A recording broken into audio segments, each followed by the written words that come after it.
मशालीच्या बाबतीमध्ये मोठ्या प्रमाणात मतदान होण्याची शक्यता होती, अर्थात ते झालंय, जे झालंय तिथे यंत्रणा अत्यंत बिघडवून ठेवण्यात आली. म्हणजे एका मतदाराला मतदान करण्यासाठी 9 ते 10 मिनिटं लागतात, हे आम्ही प्रथम पाहिलं. 10 मिनिटं.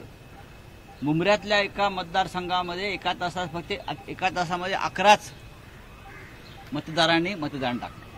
एका तासात 11 हे ठरवून आणि मतदान प्रक्रियेमध्ये हस्तक्षेप करण्याचं काम सातत्यानं भारतीय जनता पक्ष आणि मिंदे गटाचे लोक करत होते.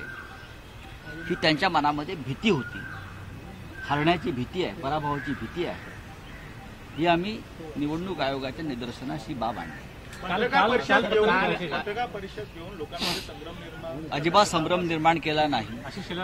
निवडणूक आयोग मतदारांना रोज 10 मेसेज पाठवते ना, मतदान करा, मतदान करा. मग नेत्यांनी मतदारांना मतदान करा असं सांगणं हा संभ्रम निर्माण करण्याचा प्रयत्न असेल तर तुम्ही ज्यांचं नाव घेताय त्यांनी राज्यघटना, आचारसंहिता निवडणुकीची पुन्हा एकदा वाचली पाहिजे.